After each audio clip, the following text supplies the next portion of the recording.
जय हिंद दोस्तों। Class today के डिटेल प्लेटफॉर्म पे आप सभी लोगों का स्वागत है, इस उम्मीद के साथ कि आप सभी लोग स्वस्थ होंगे, मस्त होंगे, बहुत ही अच्छे से अध्ययन कर रहे होंगे। ठीक है। ये जो है कि पिछले क्लास में चल रहा था, बट पावर ऑफ के वजह से थोड़ा सा दिक्कत हो गया, तो यहीं से हम कंटिन्यू इसको करेंगे, है ना। वो पार्ट वाइज मैं आपको क्लास में आपको मिल जाएगा। तो हम लास्ट क्लास में इसमें जल विद्युत परियोजना के बारे में डिस्कशन कर रहे थे। ठीक है। जल विद्युत परियोजना के बारे में हम बात कर रहे थे कि एक रिवर होती है, रिवर के आगे जो है कि डैम बनाया जाता है, और डैम बनाया जाता है उसके पीछे बहुत बड़ा लेक जो है कि एक झील का निर्माण हो जाता है, और इससे जो है कि पर्यावरण पे बर्डन पड़ता है। दूसरी समस्या ये, आज देखिए यहाँ से तो सुविधा तो ये होती है कि इलेक्ट्रिसिटी प्रोड्यूस होता है ना। यहाँ से बहुत सारे गेट बनाए जाते हैं, छोटे छोटे गेट बनाए जाते हैं, नीचे जो है कि टरबाइन बनाई जाती है, और ऊपर से पानी गिरता है टरबाइन पे, टरबाइन मूव करती है, वहां से विद्युत का उत्पादन होता रहता है, उसका यूटिलाइजेशन होता रहता है। ठीक है। विश्व का कोई ऐसा देश नहीं है जो इसका यूटिलाइजेशन नहीं करता है। बस सारे देश लगभग सारे देश जो है कि विद्युत बनाने की इस पर जो है कि परंपरा का उपयोग करते हैं। ठीक है। इस परियोजना से जो है कि पर्यावरण संतुलन में एक प्रॉब्लम होती है, जो मैंने आपको बता दिया कि रनिंग वाटर है तो उसका प्रेशर एक जगह पे नहीं पड़ेगा, लेकिन अगर कलेक्टिव वाटर है, एक जगह स्थिर है ना, तो उसका प्रेशर पड़ता है, तो प्लेट्स पे प्रेशर पड़ता है, तो कभी कभी डैम टूटने का भी खतरा होता है, बहुत सारा इकोसिस्टम डिस्टर्ब हो जाता है, साथ ही साथ पुनर्वास की प्रॉब्लम होती है। तो पुनर्वास की प्रॉब्लम ये हो गया, मतलब ये हो गया कि कोई नदी अगर किसी एरिया से बहती हुई आ रही है तो डैम बनाने के लिए वहां जगह होगा नहीं, वहां पे बहुत सारी बस्तियां होंगी, लोग रहते होंगे। तो बस्तियां होंगी और लोग रहते होंगे, तो जब डैम बनेगा तो डैम के पीछे पूरा झील बन जाएगा, पानी का स्टोरेज होगा, तब वहां पे बस्तियां नहीं रह सकती। तो बस्ती नहीं रह सकती, लोगों का घर नहीं रह सकता, तो वहां पे लोगों को विस्थापित किया जाता है, उनको दूसरे जगह ले जाके बसाया जाता है, सरकार द्वारा मुआवजा वगैरह, घर वगैरह बना के दिया जाता है। तो ये जो है कि एक ट्रेडिशन चलता है, तो पुनर्वास की प्रॉब्लम होती है। ठीक है। उसके बाद दूसरा है नवीकरणीय, जो है कि ऊर्जा में आता है आपका, या आपका गैर पारंपरिक स्रोत में आता है, वो है सौर ऊर्जा। तो सौर ऊर्जा जो है कि क्या है, कहीं भी सौर ऊर्जा, देखिए सोलर सेल होती है, छत पे लगा दीजिए, झील में लगा दीजिए, तालाब में लगा दीजिए, नदी में लगा दीजिए, रेगिस्तान में लगा दीजिए, बाग में लगा दीजिए, पेड़ों पर लगा दीजिए, कहीं भी सोलर प्लेट्स लगा दीजिए। बस सन की लाइट तो उसे चाहिए, सन की लाइट उसे मिलेगी, वो एब्जॉर्ब करके, जो सोलर सेल्स होती है एब्जॉर्ब करके उसे विद्युत ऊर्जा में कन्वर्ट कर देंगी, उस ऊष्मा को, और इस तरह से विद्युत उत्पादन किया जाता है। जो सोलर सेल्स बनी होती हैं वो सिलिकॉन व गैलियम की बनी होती है। ये बहुत इंपॉर्टेंट है, ये इन्वायरमेंटल फ्रेंडली जो है कि आपका क्या है, ये एनर्जी रिसोर्स है। और जो सोलर सिस्टम में जो सोलर सेल होती हैं, सोलर पैनल में, वो किसकी बनी होती है, सिलिकॉन और गैलियम की बनी होती है। ठीक है। उष्णकटिबंधीय देशों में सौर ऊर्जा प्रचुर मात्रा में उपलब्ध है। ठीक है। अब जैसे ब्रिटेन वाला देश है, तो ब्रिटेन देश है, तो ब्रिटेन की प्लानिंग यह है कि हम स्पेस में सोलर सिस्टम लगाएंगे।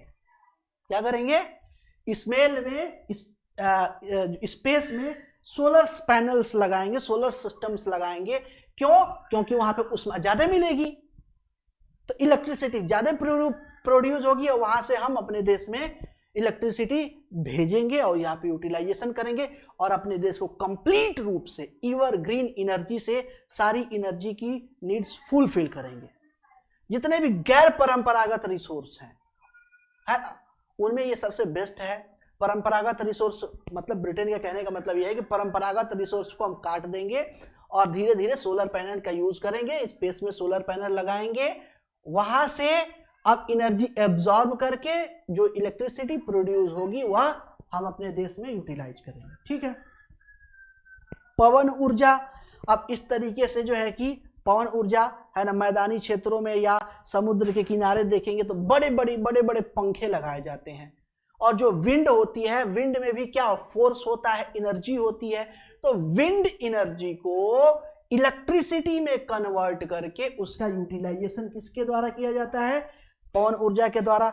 पवन की गति को टरबाइन पे जो है कि क्या क्या चलाया जाता है और उससे ऊर्जा उत्पन्न होती है और उस ऊर्जा को जो है कि इलेक्ट्रिसिटी में कन्वर्ट किया जाता है और इलेक्ट्रिसिटी में कन्वर्ट करके उसका उपयोग किया जाता है। ठीक है, उसे पवन ऊर्जा की संज्ञा दी जाती है। ऐसे क्षेत्र जहां पे पवन की गति 20 किलोमीटर प्रति घंटा होती है या इससे अधिक होती है, वहां विद्युत ऊर्जा उत्पन्न किया जा सकता है। मुख्य रूप से जो समुद्र के किनारे हैं वहां पे अच्छी जो है कि विद्युत ऊर्जा का उत्पादन किया जाता है। ठीक है, भूतापीय ऊर्जा, भूतापीय ऊर्जा जो है कि देखेंगे जैसे आपका, हाँ ठीक है ओके, भूतापीय ऊर्जा जियोथर्मल एनर्जी। जियोथर्मल एनर्जी अब क्या होता है, जो नीचे है। अब देखिए अर्थ की बनावट बहुत खूबसूरत है। बनावट खूबसूरत मतलब ये हो गया, गर्मी का सीजन है, अर्थ के नीचे से ठंडा पानी आएगा, है ना। विंटर सीजन है, अर्थ के गर्मी का सीजन है तो ठंडा आएगा, विंटर सीजन ठंडी का सीजन है तो नीचे से गर्म पानी आएगा। कारण क्या है, टेम्परेचर डिफरेंस।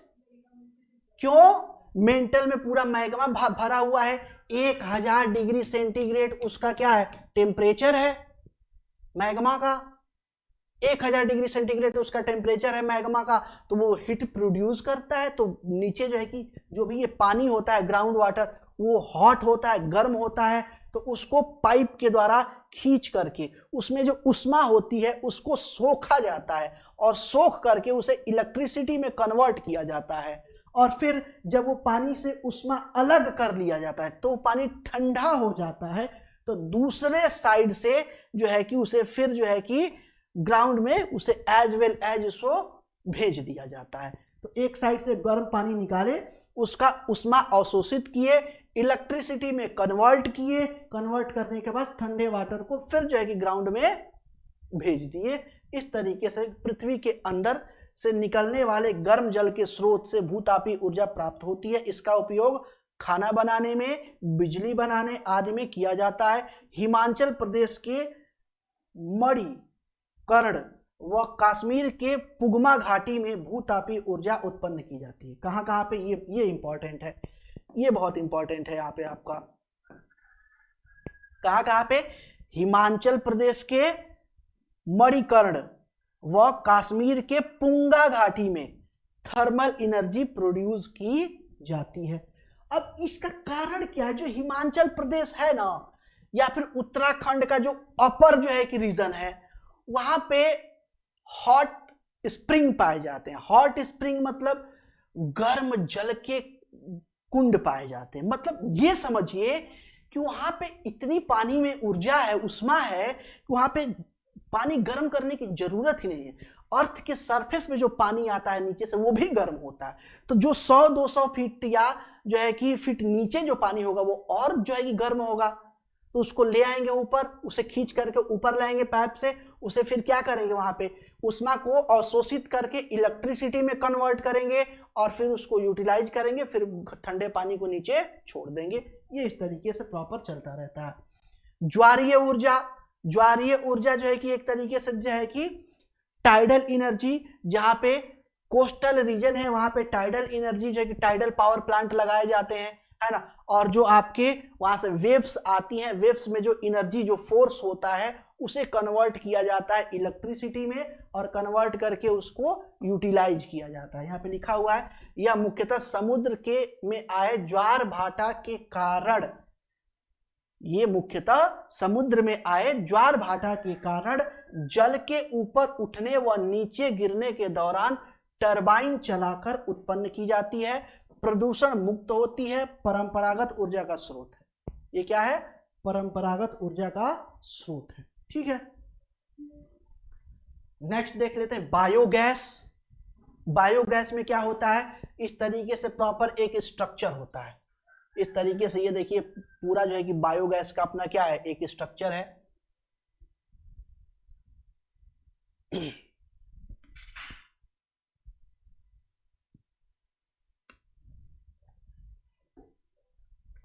बायोगैस का प्रॉपर क्या होता है, स्ट्रक्चर होता है। यहाँ पे ये पूरी टंकी बनाई जाती है, ये टंकी बन गई, इसमें छोटे छोटे चेंबर बन गए, ऊपर से इसे जो है कि मेटल के कवर से, इसे मेटल के प्लेट से कवर कर दिया जाता है, या फाइबर के प्लेट से क्या किया जाता है, कवर कर दिया जाता है। ऐसे कवर कर दिया गया, यहां से गैस निकलने के लिए एक छोटा सा पाइप निकल गया, यहां से ये पाइप निकल गया, है ना। और ये छोटी सी टंकी होती है जिसमें हम क्या कहते हैं, जो वेस्ट होता है, वेस्ट का घोल बना के, जैसे गाय भैंस का गोबर हो गया, या सड़ी गली जो है कि सब्जियां हो गई, सड़ी गली चीजें हो गई, इनको यहाँ पे घोल बना के पाइप के थ्रू इस टंकी में भेजते हैं। यहाँ पे टंकी में भेजते हैं, ये सड़ता है, गलता है, और इससे यहाँ पे क्या होता है, CH4 क्या होता है, CH4 रिलीज होता है, मीथेन गैस यहां से निकलती है, मीथेन गैस निकलती है। और इस मीथेन गैस को यहां से क्या किया जाता है, यहां से पाइप के थ्रू निकाल लिया जाता है बाहर, और निकाल करके इसे इलेक्ट्रिसिटी के रूप में, या फिर आप जो है कि गैस चूल्हे के रूप में इसका उपयोग किया जाता है। बेसिकली ये है ना, यह जैविक अवशिष्टों जैसे गोबर व घरेलू अपशिष्टों से बनाई जाती है। ये अपघटन की प्रक्रिया द्वारा प्राप्त की जाती है। इसमें मीथेन कार्बन डाइऑक्साइड व हाइड्रोजन गैस निकलती है। इसका उपयोग खाना बनाने में किया जाता है। बेसिकली किसमें किया जाता है, खाना बनाने में किया जाता है। दूर दराज के इलाके में इसका बहुत उपयोग किया जाता है। ठीक है, नेक्स्ट आगे देखते हैं। ग्रामीण क्षेत्रों में या दूर दराज के इलाकों में, पहाड़ी इलाकों में, जंगली इलाकों में इस तरह का संसाधन उपयोग किया जाता है, बायोगैस का उपयोग अधिक किया जाता है। ठीक है, नाभिकीय ऊर्जा, अब नाभिकीय षड्यंत्र होता है ना, एटॉमिक रिएक्टर होता है, एटॉमिक रिएक्टर या न्यूक्लियर रिएक्टर से न्यूक्लियर एनर्जी प्रोड्यूस की जाती है। अब इसमें क्या होता है, इसमें जो रॉ मटेरियल होता है, अब यहाँ पे देखिए ये कंट्रोल रॉड है, यहाँ पे जो भी आप जो है कि थोरियम वगैरह, यूरेनियम वगैरह आप यूज करते हैं, उसके उपयोग करने के बाद अब रॉड के देखिए, अगर यहाँ पे विस्फोट कराया जाए तो विस्फोट नॉर्मल यूरेनियम थोरियम में अगर विस्फोट करा जाए तो इसका जो चेन होता है वो अनियंत्रित होता है। तो अनियंत्रित होने के कारण इसमें ऊर्जा बहुत ज्यादा निकलती है, जो एक तरीके से बम ब्लास्ट का फॉर्म ले लेती है ना, वो बहुत घातक हो जाती है। इस प्रक्रिया को स्लो डाउन करने के लिए नाभिकीय रिएक्टर में जो है कि आपके कंट्रोलर रॉड या हैवी वाटर का यूज किया जाता है, जिसके वजह से जो न्यूक्लियर रिएक्टर की जो विस्फोट की प्रक्रिया है, वो विस्फोट की प्रक्रिया स्लो डाउन हो जाती है। और विस्फोट की प्रक्रिया स्लो डाउन होने के कारण उसमें जो ऊष्मा निकलती है उसको अवशोषित करके, जनरेटर के द्वारा अवशोषित करके, टरबाइन के थ्रू इसे जो है कि इलेक्ट्रिसिटी बनाया जाता है। क्या किया जाता है, इलेक्ट्रिसिटी बनाया जाता है। नाभिकीय रिएक्टर में यूरेनियम व थोरियम धातु के नाभिकीय विखंडन ऊर्जा प्राप्त की जाती, नाभिकीय विखंडन करके ऊर्जा प्राप्त की जाती है। इसमें अतिरिक्त मात्रा में बिजली उत्पन्न होती है, यानी बहुत इसमें अधिक मात्रा में बिजली उत्पादन होता है। ये ऊर्जा का गैर परंपरागत स्रोत है। ये ध्यान रखने वाली बात है कि जो न्यूक्लियर रिएक्टर के द्वारा ऊर्जा प्राप्त की जाती है, जो न्यूक्लियर रिएक्टर के द्वारा ऊर्जा प्राप्त की जाती है, वह एक तरीके से आपका नॉन ट्रेडिशनल एनर्जी रिसोर्स है। यह भी पूछा जाता है, ये बहुत पूछा जाता है, निम्नलिखित में से कौन परंपरागत ऊर्जा का स्रोत है, निम्नलिखित में से कौन गैर परंपरागत ऊर्जा का स्रोत है। तो इस तरह की चीजें भी जो है कि यहाँ पे की जाती है ना। चलिए आगे चलते हैं। बायोडीजल, बायोडीजल क्या होता है, तो कारकास या पोंगोमिया और जट्रोफा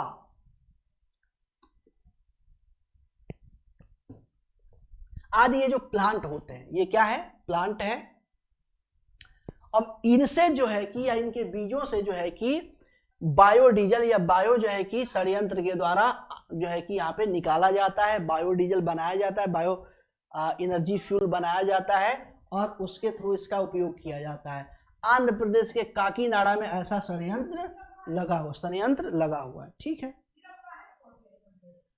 अब ये सारे जो एनर्जी के रिसोर्स हैं, तो इसमें जो गैर परंपरागत है उससे प्रदूषण कम होता है, मिनिमम होता है, ना के बराबर होता है। बट जो परंपरागत स्रोत हैं उनसे प्रदूषण बहुत होता है ना, उनसे प्रदूषण बहुत होता है। तो थोड़ा सा यहाँ पे एक छोटा सा टॉपिक है वायु प्रदूषण, है ना। जो लोग ज्ञान देते हैं, क्या ज्ञान देते हैं, जैसे दिवाली आ जाए, कोई फेस्टिवल आ गया तो कहते हैं पटाखे मत फोड़ो, प्रदूषण फैलेगा, है ना। अब ये वो लोग होते हैं जो लग्जरी कार के बिना एक दिन नहीं चल सकते, फ्रिज के बिना एक दिन नहीं रह सकते, एसी के बिना एक दिन नहीं रह सकते, इनको लग्जरियस आइटम सारे चाहिए, उससे प्रदूषण नहीं होता है। पटाखे फोड़ने से क्या होता है, प्रदूषण होता है। तो वायु में जो हानिकारक पदार्थ का विलय हो जाता है। वायुमंडल में जो एयर है, एयर में जो आपके वायु जो हानिकारक पदार्थ हैं, जैसे आपका पारा हो गया, फिर सीसा हो गया, फिर पार्टिकल पी पार्टिकल्स हो गए, इनके जो है कि जो मिल जाते हैं, इससे वायु प्रदूषण होता है। इससे क्या होता है, वायु की गुणवत्ता घट जाती है। क्या होता है, वायु की गुणवत्ता घट जाती है, मतलब ऑक्सीजन की मात्रा कम हो जाती है। साथ ही साथ अगर उन हार्मफुल जो एलिमेंट्स हैं उनको अगर हम सांस के द्वारा, श्वसन के द्वारा अंदर लेते हैं तो वो हमारे फेफड़े को नुकसान पहुंचाते हैं, तमाम तरह की वहां पे बीमारियां होती हैं। तो इस वजह से जो है कि इसको क्या बोला जाता है, हानिकारक प्रदूषण, वायु प्रदूषण की कैटेगरी में रखा जाता है। यह एक गंभीर पर्यावरण जो है कि समस्या है।